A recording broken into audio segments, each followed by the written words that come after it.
Budget PC builder कहूँ या फिर बजट गेमर, आज के डेट में एक अच्छा पीसी बिल्ड करने जाए तो उसको कम से कम 80,000 से लेकर के 1 लाख तक इन्वेस्टमेंट करना पड़ेगा, जो कि एक बजट गेमर के लिए इम्पॉसिबल है। उसके साथ मल्टीपल प्रॉब्लम आता है गेमिंग के टाइम। अब मैं खुद एक बजट गेमर हूँ तो मैं आप लोगों का फीलिंग समझ सकता हूँ, और आज के इसी वीडियो में हम लोग 5 पॉइंट के बारे में डिस्कस करने वाले हैं जो कि बजट गेमर को प्रॉब्लम आता है। तो गाइस, फर्स्ट प्रॉब्लम जो आता है बजट गेमर के साथ में वो है लिमिटेड हार्डवेयर।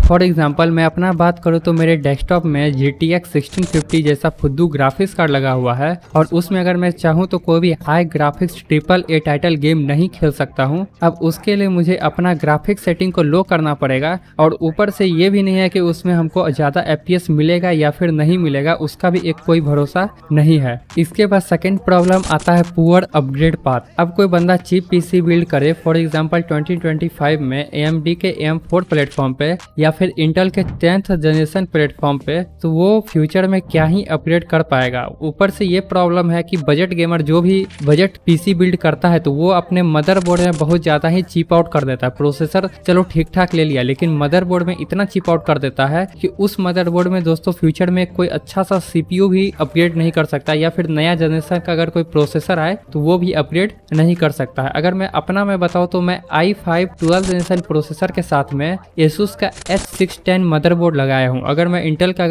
फ्यूचर में 13 जनरेशन या फिर i5 14 जनरेशन पे जाऊं तो वो मैं लगा ही नहीं सकता हूं, क्योंकि i5 13 जनरेशन और 14 जनरेशन बहुत ज्यादा ही पावर हंग्री है, और मेरा ये चीप मदरबोर्ड उसको ज्यादा अच्छा से पावर डिलीवर नहीं कर पाएगा, जिसके कारण मुझे उस प्रोसेसर में भी ज्यादा परफॉर्मेंस नहीं मिलेगा। और थर्ड पॉइंट आता है दोस्तों स्टोरेज लिमिटेशन। अब भाई आप लोगों को पता होगा कि पीसी गेम का साइज बहुत ज्यादा ही बड़ा होता है। फॉर एग्जांपल GTA 5 का बात करो तो 110 GB, साइबरपंक 150 GB का लगभग गेम है। कैलिस्टो प्रोटोकॉल का भी बात करो तो 90 GB का गेम है। अब कोई ऐसा बंदा है जो पीसी बिल्ड करके लेके आया है और उसमें टोटल स्टोरेज ही 500 GB है, तो मान लो कि उसका सी ड्राइव 200 GB लेके चला गया, बचा 300 GB, और 300 GB में वो क्या ही गेम रख पाएगा, क्योंकि दोस्तों गेम का साइज भी बहुत ज्यादा है। और आप लोगों को अपने डेस्कटॉप में इंपॉर्टेंट फाइल भी तो रखना है, आप लोगों को उसमें जितना भी इंपॉर्टेंट फाइल है, पिक्चर है, वो सब भी रखना है, मूवी को डाउनलोड करके रखना है। और रही बात दोस्तों, आप लोग डेली एक ही गेम थोड़े ना खेलोगे, आप लोगों को मल्टीपल गेम चाहिए, कम से कम 5 6 7 गेम चाहिए, जो कि आप पीसी में एक टाइम पे आप लोग स्टोर करके रखोगे, और सब गेम को आप लोग बारी बारी से खेलोगे।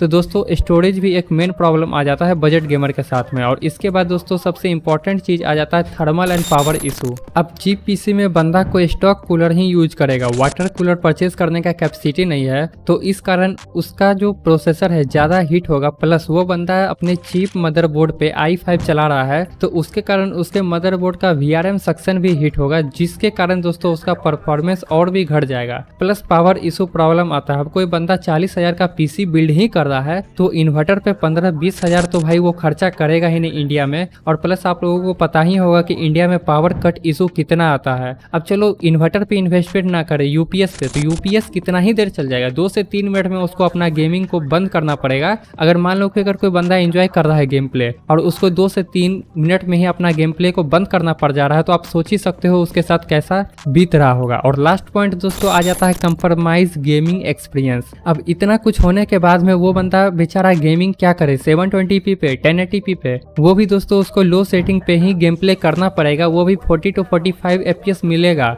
और उससे कम ही मिल सकता है, ज्यादा मिलने का चांस ही नहीं। क्योंकि दोस्तों मैं तो GTX 1650 यूज कर रहा हूँ, बहुत ऐसे भी गेमर है जो उससे भी सस्ता ग्राफिक्स कार्ड यूज कर रहे हैं, 750 Ti जैसा ग्राफिक्स कार्ड यूज कर रहे हैं। तो दोस्तों वो लोग का दोस्तों आप लोग पीसी का परफॉर्मेंस समझ ही सकते हो कि कितना ही मिलेगा। और चिप शॉर्टेज के समय में एनवीडिया का T400 आया था, जो कि दोस्तों 4GB वेरिएंट है। अब मान लो कि कोई प्लेयर वो वाला ग्राफिक्स कार्ड यूज कर रहा होगा तो उसके साथ कितना ही गेमिंग कंप्रोमाइज होगा। तो दोस्तों यही कुछ प्रॉब्लम था जिसको दोस्तों आप लोगों के साथ डिस्कस करना था। अगर आप लोगों को वीडियो अच्छा लगा तो गाइस चैनल को लाइक एंड सब्सक्राइब कर देना। इसी के साथ वीडियो देखने के लिए दोस्तों आपका बहुत बहुत धन्यवाद।